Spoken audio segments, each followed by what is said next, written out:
Vamos a iniciar la cuarta sesión, la cuarta fase del curso de Estadística Aplicada de la Educación. Pero antes, estamos iniciando un nuevo año, 2017, en el cual les deseo mucha felicidad, mucho éxito, en especial mucha salud para que puedan lograr todos los proyectos que se han trazado para realizar durante este año. En esta fase vamos a trabajar el análisis de varianza de un factor conocido como ANOVA.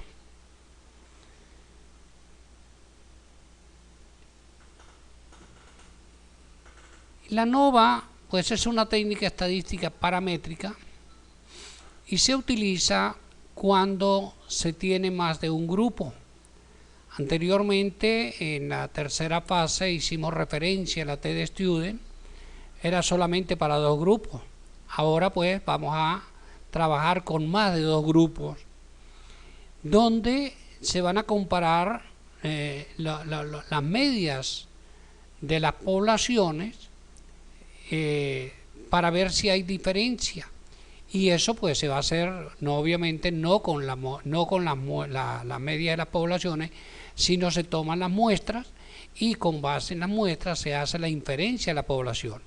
Por lo tanto, la hipótesis nula para esta técnica es la siguiente: H sub 0, que como conocemos la hipótesis nula, está indicando que esa letra que tenemos allí, que es la mu, se representa, recordemos, la media poblacional. La media poblacional del grupo 1 es igual a la media poblacional del grupo 2, es igual a la media poblacional del grupo 3, es igual a la media iésima, es decir, si tuviéramos n grupos, ¿no? Y la hipótesis alternativa es que al menos un promedio poblacional es diferente. Y lo vamos a trabajar con el conocido alfa, es decir, el nivel de significación es de 0,05. Va a ser nuestro referente para saber luego, cuando tomemos la decisión del contraste de hipótesis, si se rechaza o no se puede rechazar la hipótesis nula. Recordemos que para rechazar la hipótesis nula, la significación que nos dé la salida del SPSS debe ser menor de 0,05. Si es mayor de 0,05, pues no se rechaza la hipótesis nula, se mantiene. Como decía, bueno, tenemos cuando vamos a hacer este tipo de análisis para más de dos grupos, pues tenemos la estadística paramétrica, que es el análisis de factor, el análisis de varianza, que puede ser de un factor o puede ser de más de un factor. Y tenemos la no paramétrica, que se utiliza el Kruskal-Wallis. La paramétrica, para poderla utilizar, perdón, uno de los supuestos es que la distribución de los grupos, de la información que se tenga, de los datos que se tengan una distribución aproximadamente normal. Si no es normal, hay que utilizar la no paramétrica, y en este caso, la que es, digamos, apropiada, que se corresponde o que es similar al análisis de varianza de un factor, es el Kruskal-Wallis.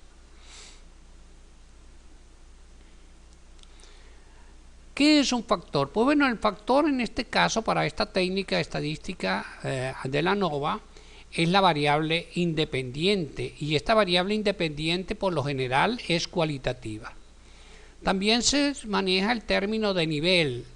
El nivel no es otra cosa que son los atributos o los estados en los que se descompone el factor, que pueden ser fijos o que pueden ser aleatorios. Y el tratamiento es otro elemento importante dentro del análisis de la varianza, es el nivel de un factor o combinación de ellos. Vamos a tratar de ilustrar lo del factor con un ejemplo. Imaginemos que estamos estudiando la categoría académica a nivel universitario. Entonces, en la categoría académica, en el sector universitario, los niveles es, bueno, el instructor, el asistente, el agregado, el asociado, el titular. Eso vendrían siendo el factor con sus niveles. Es decir, que aquí el factor es la categoría académica, y los niveles pues vienen siendo cada uno, digamos, de los pasos por los cuales tiene que o se encuentra en la categoría de un docente universitario. Lo mismo pasa con el docente de media, que es el docente 1, o sea, su categoría académica, docente 1, docente 2, docente 3, docente 4, docente 5, docente 6. Eso vendría a ser los niveles. En el caso del estado civil, pues sería el soltero, el casado, el divorciado, el viudo, el unido, ¿ok?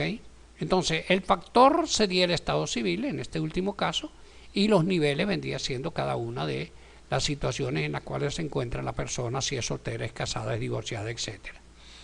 Ahora aquí hay algo importante que no debemos perder de vista, que cuando se tiene un solo factor, los niveles son iguales al tratamiento. Y si se tienen dos factores, como por ejemplo profesión y género, entonces el tratamiento será mujer docente, si estamos hablando de la profesión docente, mujer docente, hombre docente. Si estamos hablando del economista, sería mujer economista, hombre economista. Si estamos hablando del abogado, sería mujer abogado, hombre abogado, y así sucesivamente.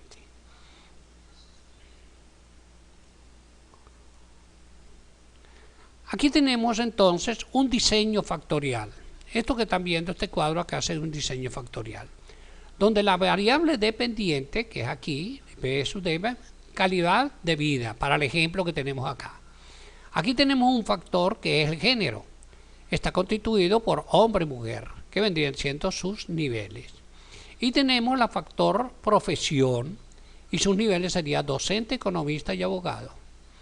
En esta celda que tenemos acá se registra, os recuerden que les dije que los factores son variables cualitativas por lo general. En este caso tenemos hombre-mujer, una variable nominal, cualitativa nominal. Y aquí tenemos docente economista, también otra variable cualitativa nominal. Pudiera ser ordinal también. Y en el caso, dentro del cuadro, vamos a registrar la medición que se obtenga de calidad de vida, que vendría siendo la calidad de vida, una calidad buena, regular, deficiente, que pudiera ser a través de una escala tipo Likert, por ejemplo, ¿no? Entonces aquí tenemos medición de la calidad de vida, lo que está en azul, de docente hombre, aquí porque está en la columna de los hombres, y aquí registro de la calidad de vida de docente mujer, aquí en el siguiente nivel, que es economista, registro de la calidad de vida de economista hombre, y aquí registro de la calidad de vida de el economista mujer. El último, que es abogado, sería registro de la calidad de vida de abogado hombre, y en la otra celda sería el registro de la calidad de vida, que se ha obtenido a través de una entrevista, de una encuesta, etcétera, ¿no? De abogado mujer. Como podemos ver aquí dentro del cuadro tenemos, lo puedes ver en lo que está en azul, sería 1, 2, 3, 4, 5, 6. Es decir, surgió de estos 6 celdas. Y aquí tenemos el diseño factorial, nos dice 3 por 2. 3 por 2, 6. Pudiéramos tener un 2 por 2, que serían 4 celdas entonces. Tendríamos que tener un factor con 2 niveles, yo aquí otro factor con 2 niveles, pero pudiéramos tener un 4 por 3, que pudiera ser que aquí tuviéramos un factor con 4 niveles y aquí un factor con 3 niveles. Y el diseño pues va a depender del estudio que se esté realizando.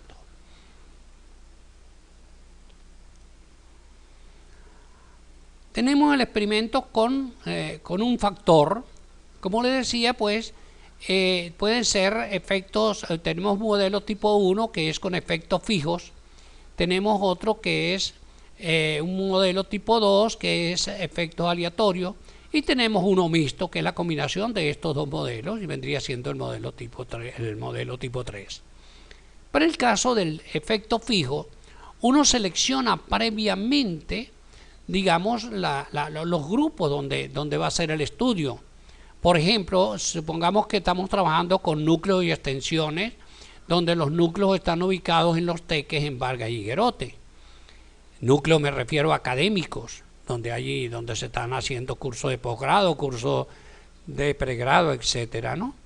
Entonces, se seleccionó estos 3 núcleos o extensiones, como se le llamen, y lo que se investigue es solamente para estos 3 núcleos, los Teques, Vargas y Guerote.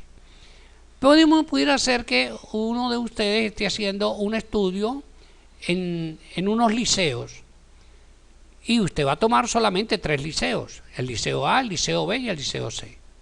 Bueno, todo el estudio que haga es solamente para esos 3 liceos. Pero pudiera darse el caso que tiene no 3 liceos, tiene 8 liceos, y de esos liceos usted aleatoriamente va a tomar 3, por ejemplo. Bueno, ya ese es un efecto aleatorio. Está trabajando con un modelo tipo 2. Y todo lo que usted encuentre dentro de esos 3 liceos que seleccionó aleatoriamente, lo va a generalizar para el grupo de los 8.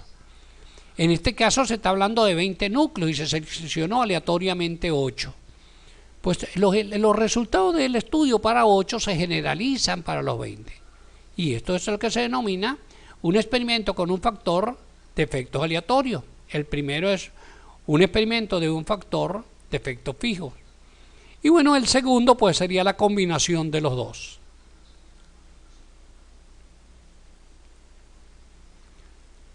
Ahora, para hacer el análisis de la técnica estadística, del análisis de varianza con un factor, hay que utilizar o hay que cumplir con unos supuestos. El primer supuesto es que los tratamientos de los grupos deben tener comportamiento aleatorio. Si no se cumple con esto, ya no hay nada que hacer. En verdad, esta técnica estadística no se puede aplicar. ¿Ok? Y entonces, ¿qué habría que hacer? Bueno, habría que hacer prácticamente el trabajo nuevamente, es decir, el proceso de la selección de las personas, porque quiere decir que no están cumpliendo con la aleatoriedad. Y eso se hace a través de la prueba que se denomina rachas. Ya la veremos más adelante, en la parte práctica. El otro es que los tratamientos, es decir, los tratamientos que se le aplican a los grupos, estos grupos tengan una distribución aproximadamente normal.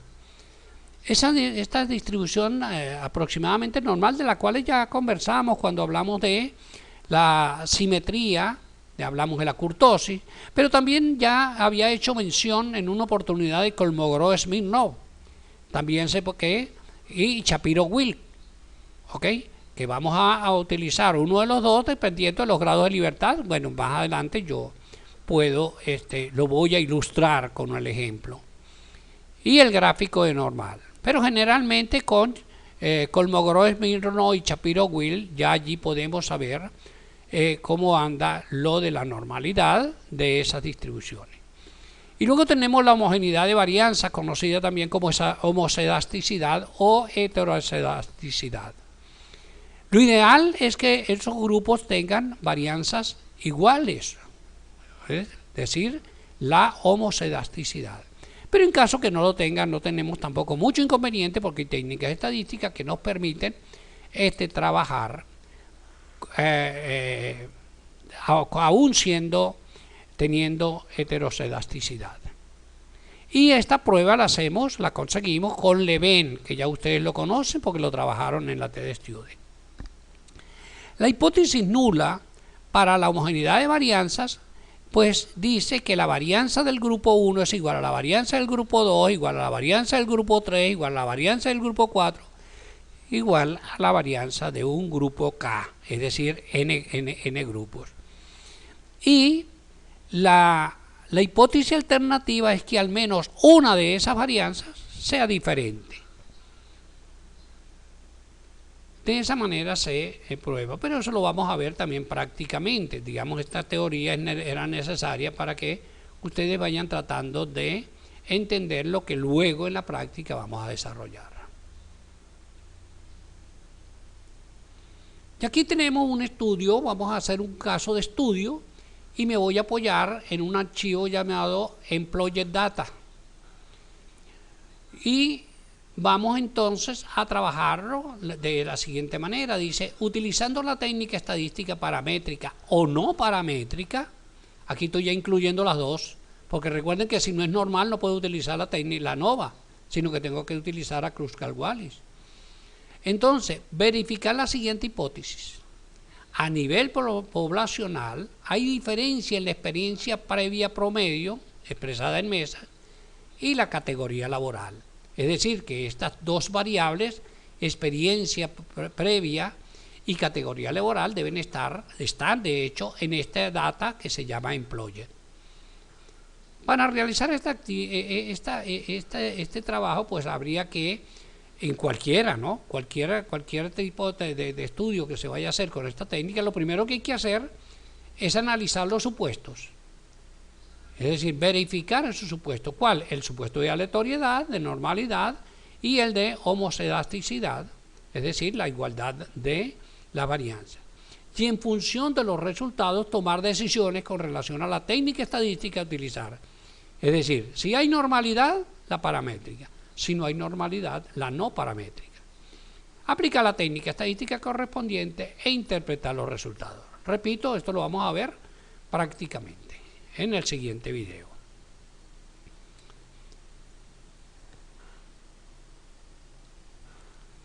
Y el caso concreto del cual he hecho referencia, pues la hipótesis nula, es decir, el caso de estudio al cual he hecho referencia, el sistema de hipótesis sería el siguiente. Hipótesis nula. La distribución de los meses de experiencia previa en la población de los administrativos es igual al promedio poblacional de los meses de experiencia previa de la población de seguridad y es igual a al promedio, a la experiencia previa promedio poblacional del personal directivo.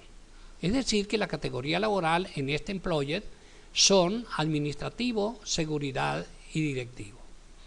La alternativa es que al menos un promedio de la población es diferente.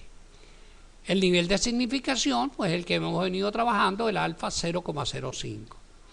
Entonces, este archivo tiene una población de 474 sujetos.